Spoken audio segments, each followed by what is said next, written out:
Өкпелеу, ренжу, кінәлау, кешіре алмау деген нәрсені бір үлкен күнә деп қарамаймыз. Жай бір нәрсе ғой, үлкен күнә емес қой деп ойлаймыз да. Мысалы, араққа қатты мас болған адамды шайтан қалағанын жасатады. Батыр болып кетеді. Күшті болып, мықты болып, бәрін қиратам, сындырам, мен ешкімнен қорықпаймын деген сияқты ішіп алған адам білгенін істеп кетеді да, қатты мас болған адам.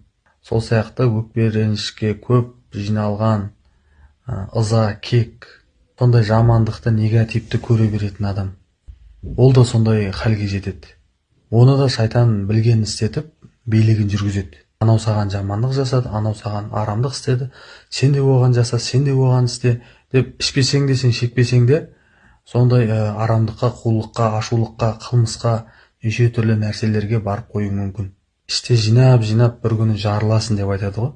Ішпей шекпей жынды болып кетті деп айтады. Немесе жын кіріп кетті деп айтып жатады.